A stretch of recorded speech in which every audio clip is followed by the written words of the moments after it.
Welcome back, guys. I decided not to put out another video about reminiscing about old car boots because it's the past. And the reason is I don't want to look into the past. I want to look into the future. And this video is going to be about my reselling goals for 2025. I know everybody says this. Everybody has goals, everybody has ambitions, and everybody does it every year. Not in reselling, in anything. And I've done it myself. I've done some things very good and other things that just never started, even when I said I was going to start them. But this is my reselling goals, not life goals, my reselling goals. So this year's been a better year than my first year, which it should be. I was really skeptical about how this year was going to go. It's not over yet, but the way eBay is performing at the moment, I don't think I'm going to get much more money than I have now. Well, I am going to get some more money, but I don't think it's going to, blow my yearly total up much more. Just because eBay is not performing, I do not know why. Tomorrow you'll find out about that because I haven't looked at it yet, but I feel like I've actually sold more on Vinted in a week than I have on eBay. And it's never happened. That has never happened. But I'll have to make sure that's true. You'll find out tomorrow. But there is a lot of things that it's weird. I have been sort of like thinking, am I actually going to get better than what I am now?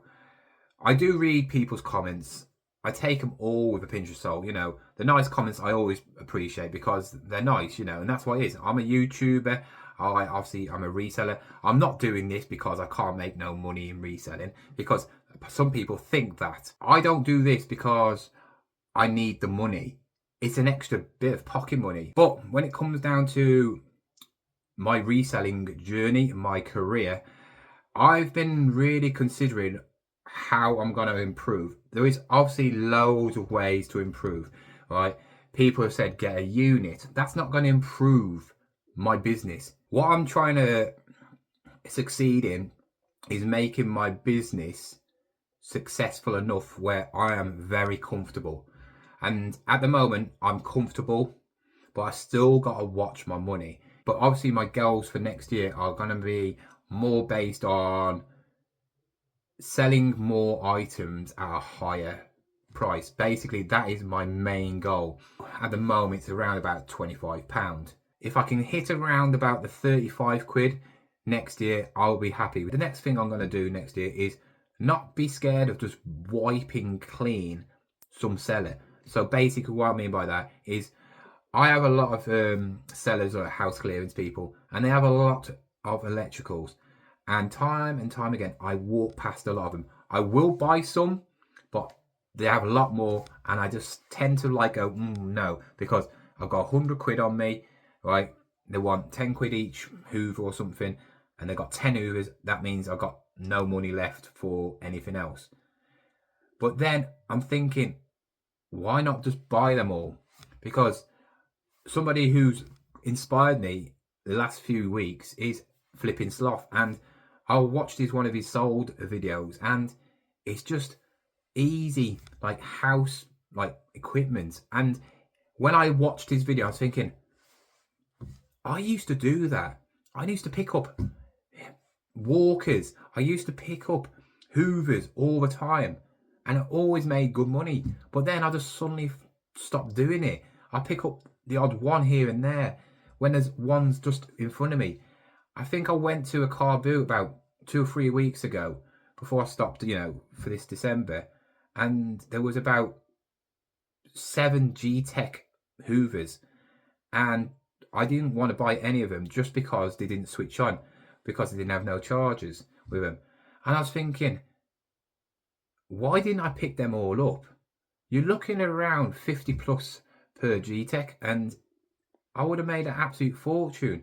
And when watching his videos, the amount of stuff that he sells like that, very, home, I would say, items like Hoovers, bread makers, kitchen appliances, they all fetch good money because they're so expensive to buy in the first place. I was too scared of spending all my money and none of them working, thinking I've lost my money. Yes, I could sell it for spares and pairs, but I didn't think about, yes, you can strip them down, because I thought, well, who's going to want something that doesn't work? How do I know that works if I can't test it?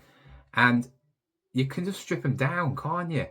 Sell a hose for 15, 25 quid if it's a good one, and you made your money back and more. So I'm going to start doing that. I do it with DVD players, don't I? And VHSs and combi players. And I buy them by the load, because I know if they don't work, I can sell them for parts and get my money back and make some if they're really good ones. So why am I not doing it with Hoovers, which you could obviously take apart? I don't care if they're big and bulky, because they make a lot of money. And watching his videos, if you don't watch his videos, go and watch them. His What Sold videos are amazing. Flipping stuff, if you are watching, you've actually made me want to get my ass into gear next year, because time and time again, I say I'm lazy, and I'm never going to change not being like 100% in there. I never want to be one of these big, massive resellers and have big office or, unit. I'm a family, homely person. I want to do everything at home. I'm quite comfortable in my own little space. I don't want to chew off too much that I'm going to be scared of. Because I feel like if you can sell it quick enough, you don't need a big place, do you? And yeah, mate, you did me a good one there. Actually, seeing that video has made me think, well, I've been doing that at a small scale. I think I need to step up a bit and do like you now. Obviously not with your unit area or your office, but I can do that, and I could just fill a shed full of Hoovers and that. And it's better paying 10 quid for something like that than paying 10 quid for a load of plushes that are worth 10 quid more, when I can get 50 quid a Hoover or more, 150 quid, depends on what Hoover, I suppose. So that is one of my other goals. When it comes to buying and picking, I feel like I'm going to experiment on a few more things. I don't do clothing, do I? I said I never would do clothing, but I fancy doing a vintage clothing bundle from a company. So if anybody knows anywhere that does that, who have had good experience from it and they're not rubbish, let me know down below, because I'm not going to do loads of them. I just want to do one, maybe for a video, but also something that's quite cool for me. If I can find one that does football shirts, I know they're hard to get, or vintage football, sportswear jumpers and stuff like that. That'd be quite cool, but nothing like normal t-shirts and that. I'm not bothered about that. It has to be something to do with sports, because I've actually got an interest in sports. Also, I feel like I'm going to do a few return pallets. I actually miss doing return pallets, because even though I know what's coming on them, it's just cool seeing a big massive pallet come outside the house, and then you're unwrapping it, and you just don't know what you're going to get in quality wise. Is it going to be fine? Is it just going to be a dented box? Because that's what can happen. It could just be a dented box. Or is it completely missing loads? I feel like I want to do one of them, because I haven't done one since I started reselling, and yeah, show you guys whether it's worth doing or not. But yeah, that'll be next year. I might do one after Christmas, because there'll be a load of toys on there, so I can stock up on toys. But mainly, I haven't got many more goals. It's just to improve. Probably, obviously, the main real goal is to not get in the state I did this year, by having a load of stock that's not listed and just having the house full of unlisted stock. It doesn't look good. I know there's people on my channel who are in the same position and they've commented. That's why probably other people comment, say, get a unit, shove it all in there. I've got a big enough shed to fit all my stock in. I haven't even put up all my shelving yet, so yeah, I need to do that as well. But yeah, when I buy something, I'm just going to make sure it's listed within either that day or the next day. So any stock that I do buy will be on eBay within 2 days, because I don't want to be having a load of stock just standing around. Some of the stuff I've been listing from my stock in the bedrooms, I've sold straight away, and I've had it over 6 months. So I could have that money ages ago. Some of the stuff has been crazy high, and it's just like, why did I not list it earlier? And I need to stop doing that. I think I need to get out my comfort zone a bit. I think I need to test myself. I did this year in a certain way, like expanding in like with new items that I've never tried before. But this time I know what to get. I know what sells, or I know what doesn't sell. Obviously there's stuff I need to learn more, like new items that maybe have a go on. But obviously I only can do that if I ever see them. Another thing is in ways of picking. I feel like I waste a lot of time going to pointless car boots, and I don't want to keep on going around car boots just for content. So this year I used to do 5 car boots in a week. I used to do a Wednesday one, I used to do a Thursday one, I used to do a Saturday one, and then I tried to get 2 in on Sunday. I feel like that midweek ones are very hit and miss, and most of the time I don't find much. The only thing that's good about the midweek ones is there is a lot of these house clearance people, and that's where I could get all these hoovers and electrical stuff, and it'd be probably a good time to get, because when it comes to the weekend, more people are going to be out looking for them items. So I feel like that is my chance to get the electrical stuff. At the weekend, I probably have 2 car boots, which I would say are very good car boots. I have my local one, which I go to, and then there's one in Stafford, which I've always had really good pickups from there.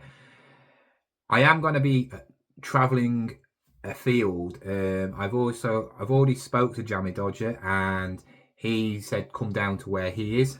Maybe have a weekend down there, because it is right down, the bottom area of England. So maybe have a weekend away, sort of, take the sun and everything, and have a weekend away.